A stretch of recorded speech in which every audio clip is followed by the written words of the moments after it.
What's up, everybody? Welcome back to Call the Damn Lead, the show by sales professionals for sales professionals. I'm your host, Drewbie Wilson, with more than 2 decades in sales. I've been through it, seen it, heard about it. Now I'm bringing it to you, my favorite people in the world, the sales community, because let's be honest, sales is the greatest career you can have.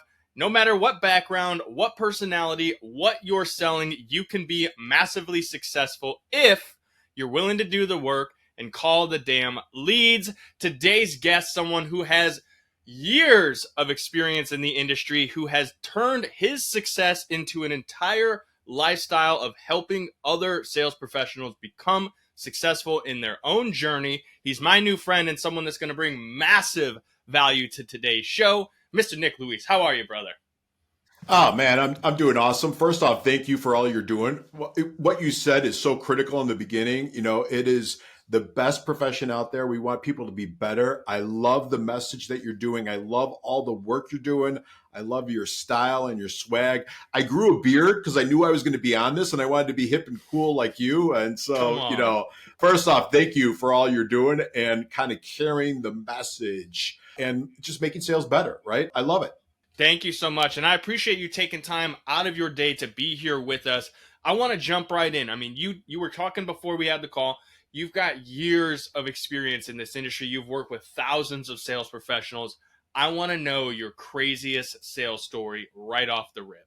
Well, you're going right for the big stuff. So, Come on. I think the craziest story are always the most fun story. It's the deal that is won that you thought was lost, right? Or the having to go and collect on the deal when I owned my first business, which was an agency. I owned a direct response agency.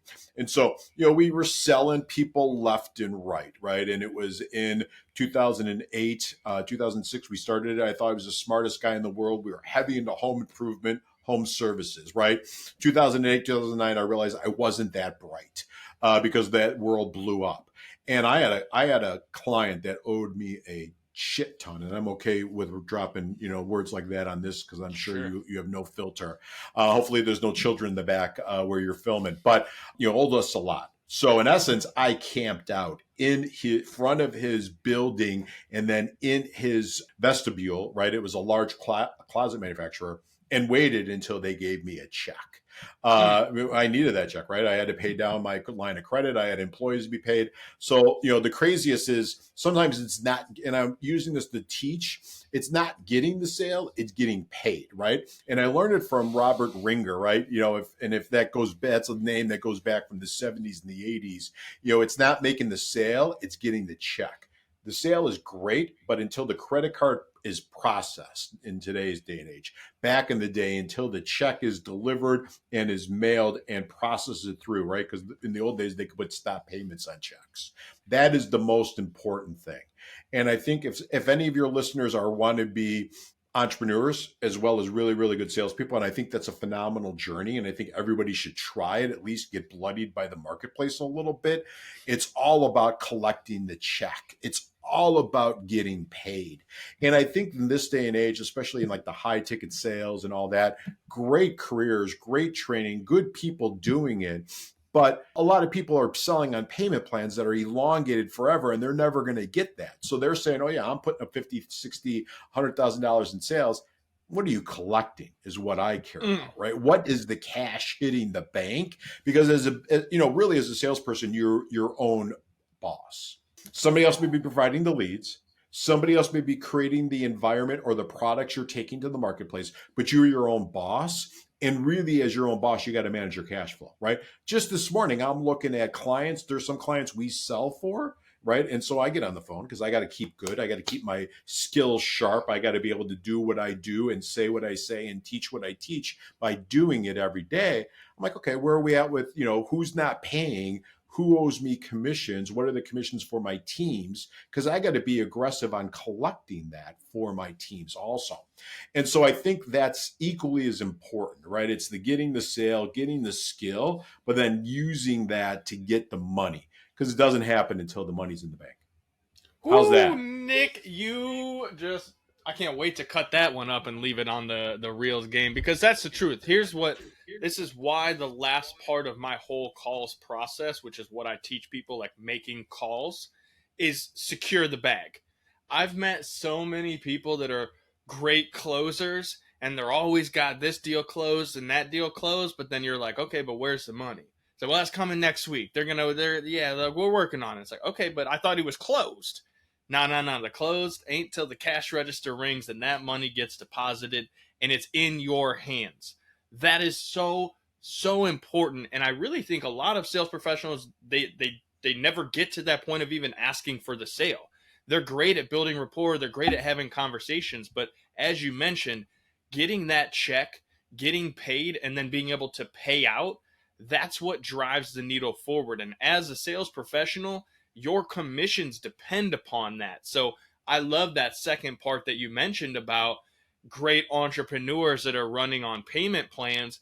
And there's nothing wrong with MRR, right? Like recurring Yeah, revenue yeah. is a great thing to have. Every business should have some of it, but you can't base your entire success on the contract value if you're only collecting a monthly payment, because as Nick said, there's no guarantee that contract gets fulfilled.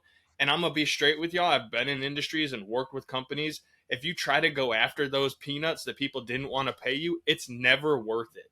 Those collection agencies, they take you for everything. They think they say it just isn't worth going after the people. So you want to get paid in full in every opportunity that you can, or make sure that you've structured yourself in a way that you have a good balance. Because I've also seen agencies that blow up overnight and they get 20, 30 clients and they're on that MRR and they're thinking they're big, but they don't realize that that's 12 months worth of money, not right now money. So they're spending it all before it's even in the bank. And I kind of got off on tangent on that, Nick, but it's one of those things that I've seen that. So I love how you brought it up. Get paid, secure the bag.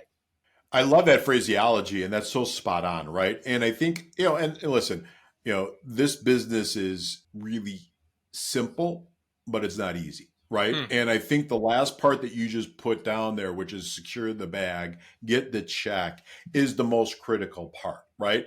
And I think people have to really be comfortable with that, because that's really what a salesperson is. It's getting the money, right? It's exchanging the check for the value.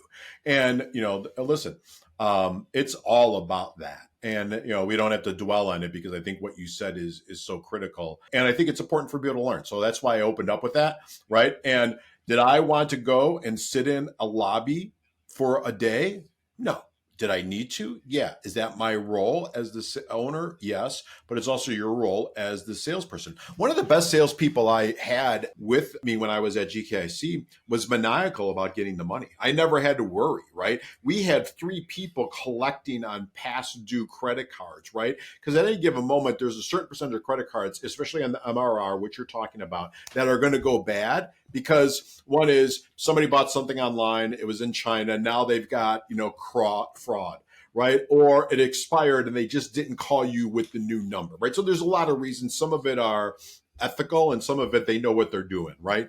But he was maniacal. And it's like, I used him for all salespeople. And now in our sales agency side in our business, it's part of the salesperson's process.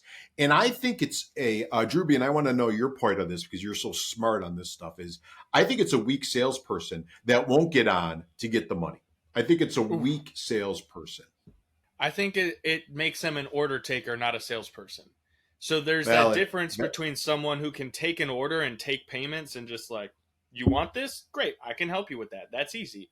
A salesperson is someone who can help.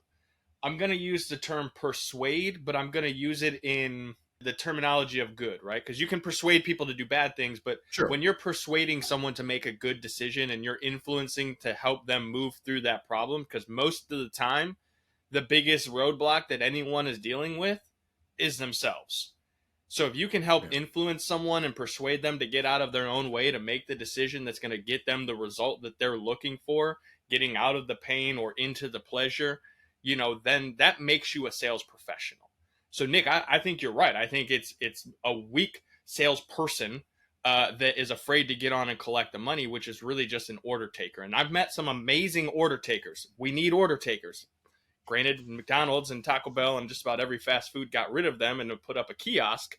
So, kind of think about that. If that's your profession of order taking, maybe think how you can become a sales professional, which is why we're here. And Nick, I want to ask you, because this is a great segue into my next question. For you and your years of experience, if you had to pick one thing that you would say is kind of like your sales superpower or like your secret weapon, what would you say that is? It's your mantra.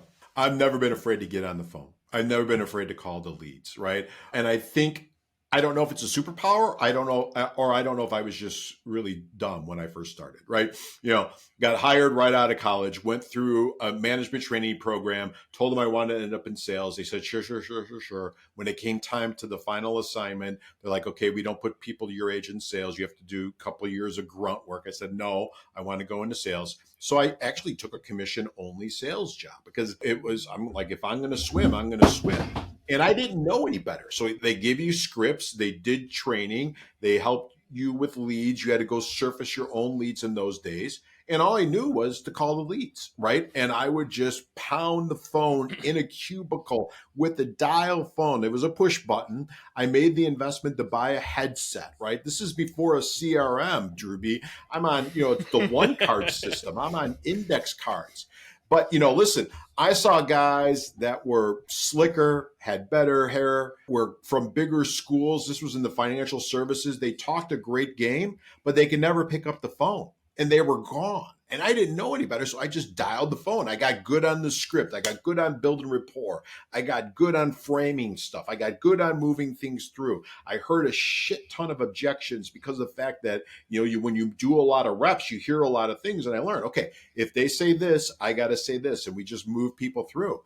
And it was phenomenal, right? Then we got smart and we called the leads, but then we also did a lot of really good marketing stuff to get leads into the system, doing seminars. We had automated dialers in the day. These were cassettes that we would run at night and dial people back in the days when you could just randomly call people. But, then we started going B2B.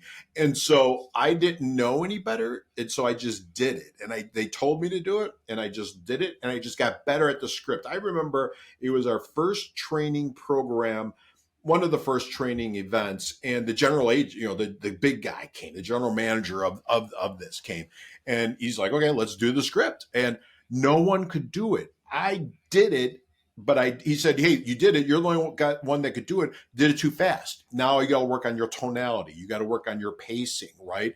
And so now you start getting better at different things and nuances, and you make the script your own.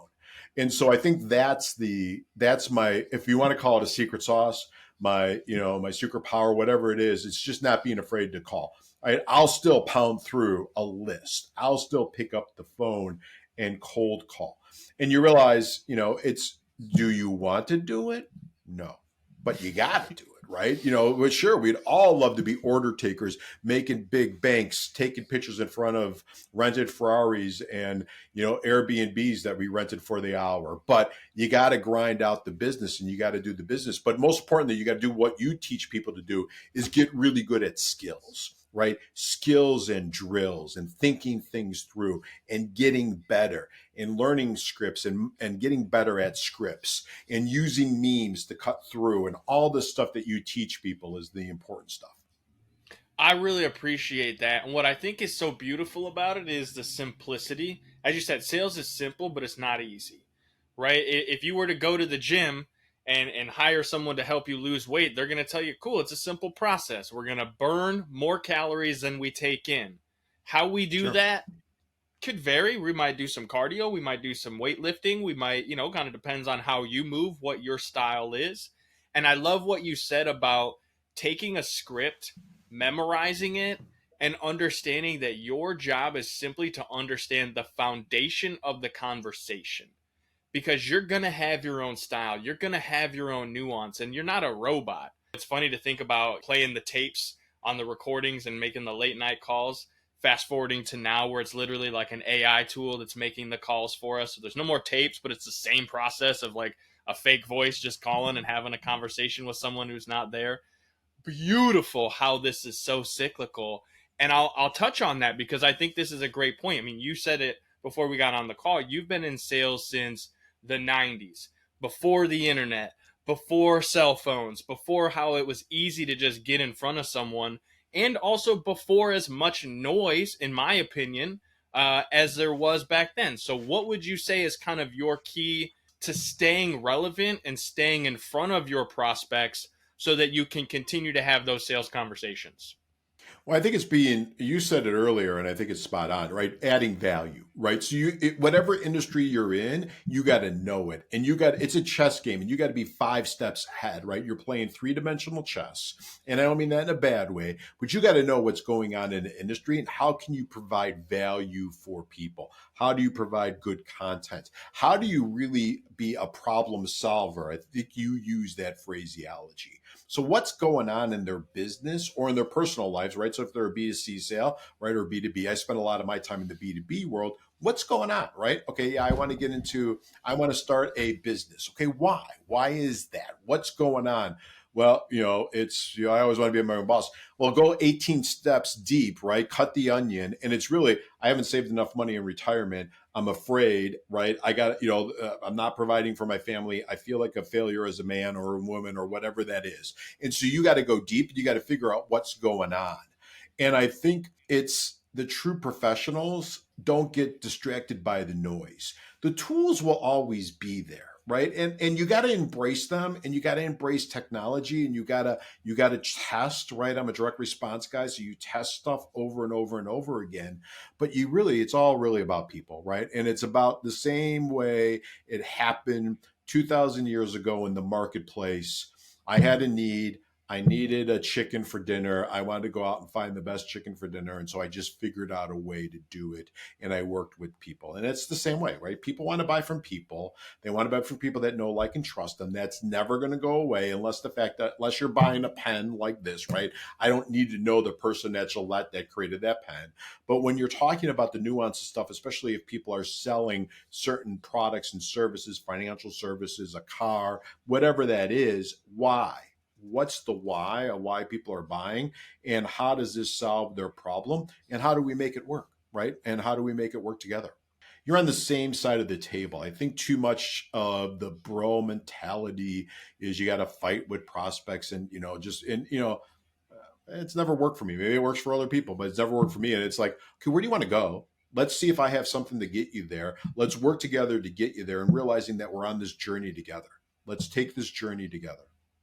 I love that. And there's something that you said there that I want to touch on that I think is very important. The bro mentality in sales, the alpha sales mentality, the top producer, the in your face, grind it out, gotta be, flash, this, that. I get it. I've been that person. I've lived that lifestyle. I've worn that mask. And also, I'm more of a laid back, kind of a chill. I like to smoke meat. I like to make memes, right? I like to hang out. I'm more of a laid back sales professional. And one of the things that I personally struggled with early on was feeling as though I had to be able to play in both worlds. And it caused some dissonance in my personal branding and my personal marketing, which actually made me sell less because there was confusion in myself. And again, when you're talking about know, like, and trust, if you're personally not having 100% confidence in the conversation you're having or in the approach you're using, your prospects will know that. And so I've seen so many of the alpha sales mentalities. I'm on Instagram and Facebook. You see them, they're hardcore, in your face. I've worked with many of them over the years. What I learned for me is when I settled back into who I am, what I'm about, and my whole purpose, and accepted the fact that I don't have to do business with everyone that has a credit card and a pulse, I found that my clientele improved, my life improved, I had way less stress, and there were less people constantly asking me to validate them and their alpha mentality and style, because that's how it works. And so I love that you said that, Nick, because as a sales professional, and I hope the listener is really taking this in, when you embrace who you are and your authentic journey, your stories, and you share that with your prospect, it makes you an extremely valuable part of their journey. And that's what allows them to make a good decision, because you're not making them do anything they don't want to do. You're helping them do the thing that they knew they wanted to do from the start. And they're trusting you because you're living as the example. I think you're spot on, right? And I think about all the teams that I manage, right? So you kind of the evolution, right? So a sales professional, then you go into sales management or leadership if that's something that you want to do. Realizing you could probably make more staying as a sales professional and have a better quality of life. But we all make this, we always make decisions, and then entrepreneurs. And the best salespeople I ever worked with, the best salespeople that ever worked for me, the best salespeople that I ever rode along with or competed with were themselves. Mm. Were truly themselves. They were grounded in who they were.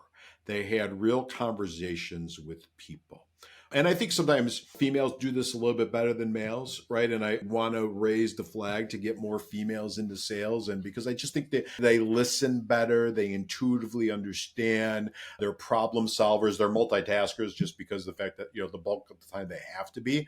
So, I think if people listen in, just be yourself, right? And there's only one of you. And, that's your authentic brand. I think, Drewbie, I appreciate you having the safeness to say, hey, listen, it cost me. It cost me some stuff. It cost me who I was. It cost me some sales.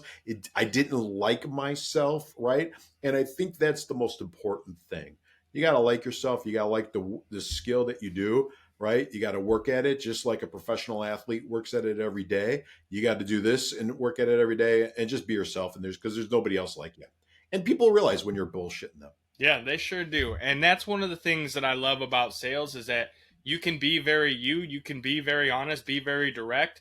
And at this point, especially in 2024 and beyond, I'm sure people's bullshit meter is through the roof. So the sooner you push past that and just show up as yourself, the better. Nick, I have had an absolutely amazing time. I'm sure we could sit and nerd out together for hours and hours, but I want to be respectful of your time. I want to be respectful of the listeners' time. If they had some value out of this show, first and foremost, I'm going to remind you, go share it.